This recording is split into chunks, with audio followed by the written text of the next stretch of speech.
आकाशवाणी से प्रस्तुत हैं प्रादेशिक समाचार। पहले मुख्य समाचार। सर्वोच्च न्यायालय का फैसला, सांसदों और विधायकों को सदन में नोट लेकर वोट पर नहीं मिलेगी छूट। प्रदेश के सार्वजनिक निगमों, निकायों और उपक्रमों के कार्मिकों के महंगाई भत्ते में 4% की वृद्धि। वित्त मंत्री निर्मला सीतारमण वस्तु और सेवा कर जीएसटी अधिकारियों के राष्ट्रीय सम्मेलन का आज नई दिल्ली में उद्घाटन करेंगी। और आगामी लोकसभा सामान्य निर्वाचन को लेकर तैयारियां जोरों पर। समाचारों के साथ मैं नीता कांडपाल। अब समाचार विस्तार से। सर्वोच्च न्यायालय ने फैसला दिया है कि सांसदों और विधायकों को विधानमंडल में भाषण या वोट देने के लिए रिश्वत लेने पर अब कानूनी कार्रवाई से छूट नहीं मिलेगी। मुख्य न्यायाधीश डीवाई चंद्रचूड़ की अध्यक्षता वाली 7 न्यायाधीशों की संविधान पीठ ने सर्वसम्मति से जेएमएम रिश्वत मामले में 5 न्यायाधीशों की पीठ द्वारा दिए गए 1998 के फैसले को खारिज कर दिया, जिसके द्वारा सांसदों और विधायकों को विधायिका में भाषण देने या वोट देने के लिए रिश्वत लेने के लिए अभियोजन से छूट दी गई। प्रधानमंत्री नरेंद्र मोदी ने सर्वोच्च न्यायालय के इस फैसले का स्वागत किया है। एक सोशल मीडिया पोस्ट में श्री मोदी ने कहा कि सर्वोच्च न्यायालय का यह निर्णय स्वच्छ राजनीति सुनिश्चित करेगा और व्यवस्था में लोगों का विश्वास गहरा होगा। मुख्यमंत्री पुष्कर सिंह धामी ने प्रदेश के सार्वजनिक निगमों, निकायों और उपक्रमों के कार्मिकों को जुलाई 2023 से 4% महंगाई भत्ते को मंजूरी दे दी है। इससे 40,000 कार्मिकों को 700 रुपए से लेकर 3,000 रुपए का लाभ मिलेगा। राज्य निगम कर्मचारी अधिकारी महासंघ की लंबे समय से मांग कर रहा था। देहरादून स्थित राजभवन में आयोजित वसंतोत्सव का धूमधाम के साथ समापन हो गया। 3 दिन तक चले इस आयोजन के अंतिम दिन बारिश के बावजूद बड़ी संख्या में लोग उपस्थित रहे। इस अवसर पर राज्यपाल ने बताया कि वसंतोत्सव में आयोजित पुष्प प्रदर्शनी में लगभग 3 लाख लोगों ने हिस्सा लिया। उन्होंने कहा कि विभिन्न स्टॉलों में महिलाओं की भागीदारी ने इस महोत्सव को और भी बेहतर बनाया है।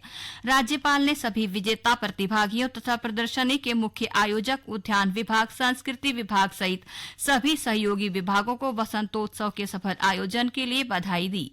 वसंतोत्सव में इस वर्ष की चल वैजंती रनिंग ट्रॉफी ओएनजीसी को मिली।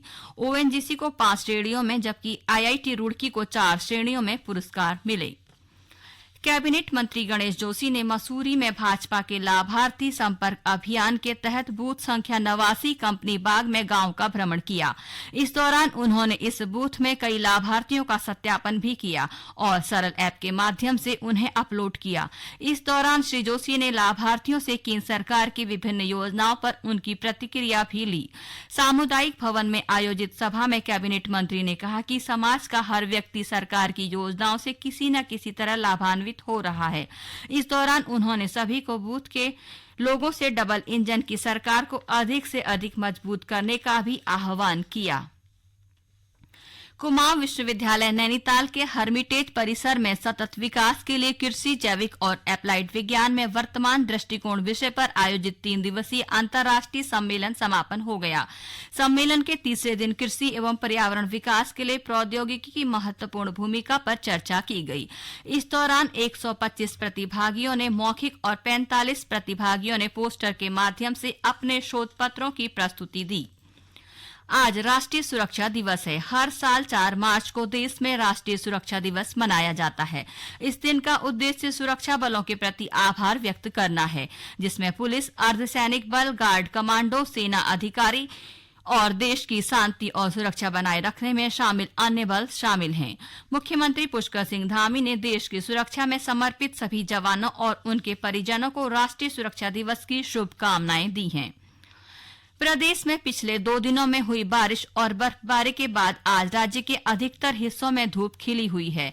हालांकि पर्वतीय क्षेत्रों में कई स्थानों पर भारी हिमपात के चलते तापमान में उल्लेखनीय गिरावट दर्ज की गई। बर्फबारी और बारिश के चलते 2 राष्ट्रीय राजमार्ग, 2 बॉर्डर और 2 राज्य मार्ग सहित 22 ग्रामीण मोटर मार्ग आवागमन के लिए बाधित हैं, जिन्हें खोलने के प्रयास किए जा रहे हैं।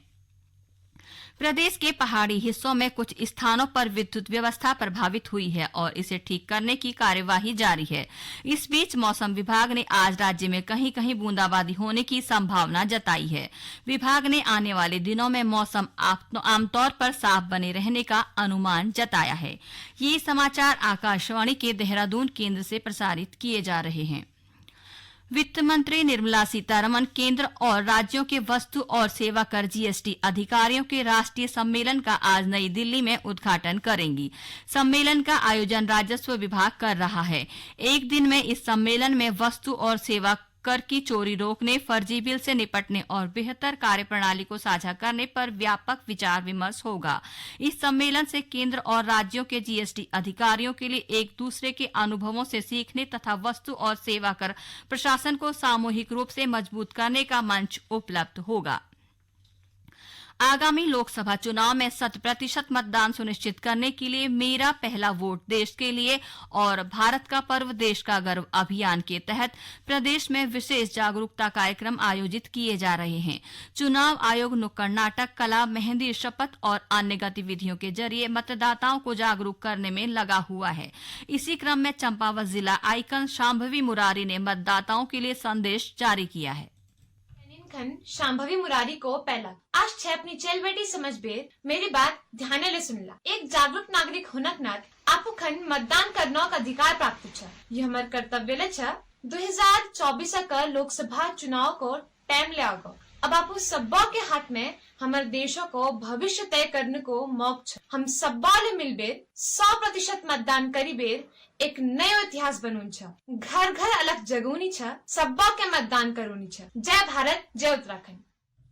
मतदाताओं को मतदाता सूची में नाम जोड़ने और अन्य संबंधित जानकारी भी दी जा रही है।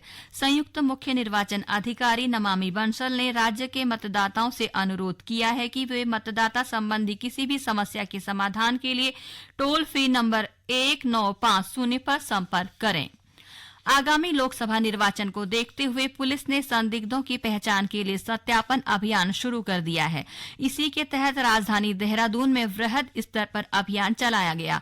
इसमें किराएदारों का सत्यापन न कराने वाले 324 मकान मालिकों के पुलिस ने चालान कर उनसे 32,40,000 का जुर्माना वसूला।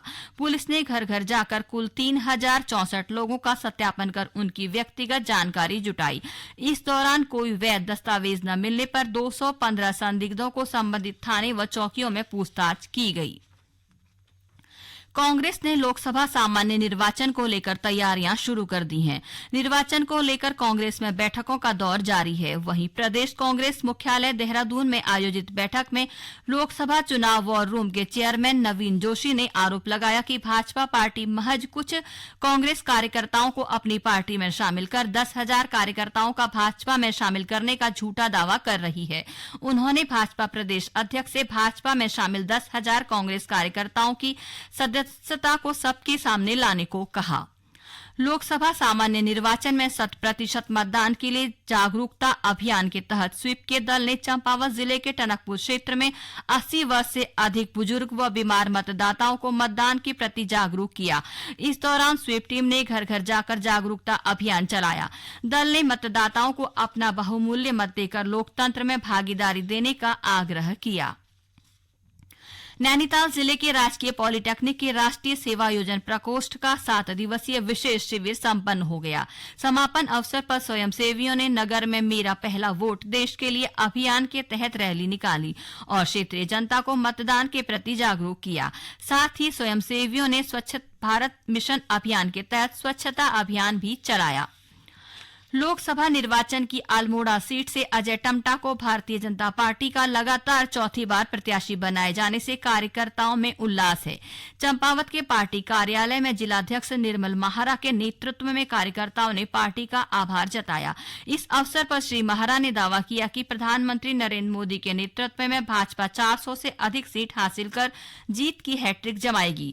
वहीं भारतीय जनता पार्टी की महिला मोर्चा की प्रदेश अध्यक्ष आशा नौटियाल ने कहा कि उत्तराखंड समेत पूरे देश में भाजपा जीत की हैट्रिक लगाएगी। इसके लिए भाजपा ने जोर शोर से तैयारियां तेज कर दी हैं। देहरादून में आयोजित एक बैठक में उन्होंने बताया कि महिला मोर्चा पूरे देश में 3 दिवसीय शक्ति वंदन कार्यक्रम का आयोजन करेगी। अंत में मुख्य समाचार एक बार फिर। सर्वोच्च न्यायालय का फैसला, सांसदों और विधायकों को सदन में नोट लेकर वोट पर नहीं मिलेगी छूट। प्रदेश के सार्वजनिक निगमों, निकायों और उपक्रमों के कार्मिकों के महंगाई भत्ते में 4% की वृद्धि। वित्त मंत्री निर्मला सीतारमण वस्तु और सेवा कर जीएसटी अधिकारियों के राष्ट्रीय सम्मेलन का आज नई दिल्ली में उद्घाटन करेंगी और आगामी लोकसभा सामान्य निर्वाचन को लेकर तैयारियां जोरों पर। इसके साथ ही प्रादेशिक समाचार का ये बुलेटिन समाप्त हुआ। नमस्कार।